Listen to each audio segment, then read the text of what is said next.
Samantala, marami pong taga-Roxas District sa lungsod pa rin ng Quezon ang naipit o na-trap sa bubong ng kanilang mga bahay at yan ay dahil sa lampas taong pagbaha. Wala silang magawa kundi maghintay na lang ng mga magliligtas sa kanila. At nakatutok po doon sa Roxas District Live si Julius Segovia. Julius. Mike, hanggang sa mga oras na ito, wala pa rin ngang patid ang buhos ng malakas na ulan sa bahaging ito ng Barangay Roxas District sa Quezon City. Kaya naman hindi pa rin umuhupa ang halos lampas taong baha sa ilang bahagi nga ng barangay.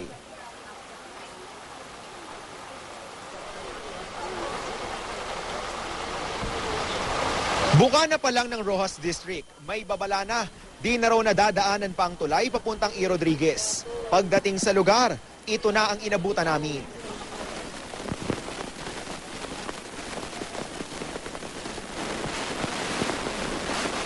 Hindi na halos makita ang tulay. Nagpang-abot na sa tubig ilog. Ang ilang sasakyan, nalubog na. Dito na kami nilapitan ni Mang Zoro. Natrap daw ang kanyang pamilya sa bubong ng kanilang bahay. Ako hindi na ako nakauwi dahil pinabili lang ako ng barbecue ng misis ko eh. Mababaw pa lang hanggang dito nung umabot na sa liig, hindi na ako nakatawid. Umatras na uli ako. So sino mga iwan? Isang residente pa ang nagkusang lumapit sa amin. Pinatuloy kami sa rooftop ng kanilang 4-story building. Sa tuktok, kitang halos nabura na ang ilang lugar sa Roxas District. Lampas tao ang baha, partikular sa Gumamela Street.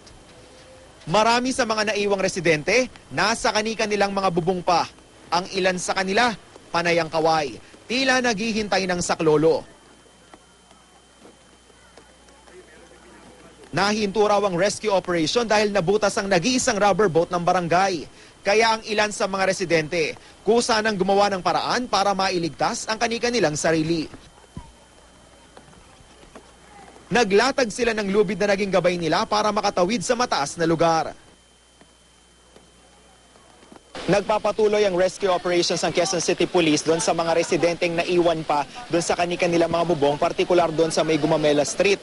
Ngayon, dahil nga nagka-problema yung isang rubber boat ng barangay, gumawa na lang sila ng paraan. Ito nga yung makeshift na balsa na yari mismo sa drum ng tubig. Kaya lang, video lang pala yan. Maganda. Isa sa mga na-rescue, si Cara Labog. Kasama ang kanyang 2 anak. Nanginginig pa sa ginawa mga bata. Kagabi pa raw kasi sila naghihintay ng saklolo sa bubong. Yung baha po kasi kagabi, bumaba na. Kaya nung tumaas na naman ulit. Tapos kasi hindi tumitigil yung ulan. Pati ang mga alagang baboy, inilikas sa lampas taong baha. Medyo nahihirapan yung rescue team na magsagawa ng paglilikas nga sa mga residenteng naiwan doon sa kanilang mga bubong dahil hanggang sa mga oras na ito, sobrang lakas ng buhos ng ulan. Oo, nakaka-apir dahil ang lakas ng current no? Delikado po dahil tatama po tayo sa mga bubong, tatama tayo sa mga at tumataw po yung man-made natin na rubber boat. Hindi na kailangan hintayin ng tubig na tumaas. Mulat-mula, walang ginawa ang barangay kundi palalanan sila. Ginagawa namin yan, mulat-mula. For the last 8 years na kami ang nakaupo barangay official dito. Sa gitna ng rescue operations, lumapit sa news team si Jack Diacosta. Nag-aalala siya sa 4 na anak na naiwan sa kanilang bahay.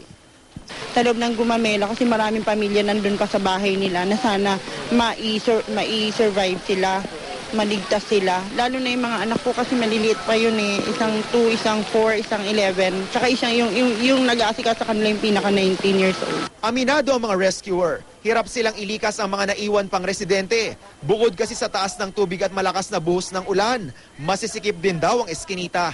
Nagkakasya lang din daw sila sa paggamit ng makeshift na balsa. Kanina nga, mismong mga pulis na nag-rescue, nahulog sa sinasakyan nilang balsa. 5 kalye sa barangay ang nalubog sa baha. Higit 2,000 pamilya ang apektado. Kasalukuyan silang nanunuluyan sa simbahan at covered court. Damit, tsaka pagkain. Sa mga gamot po sa mga bata kasi sinisipon, inuubo.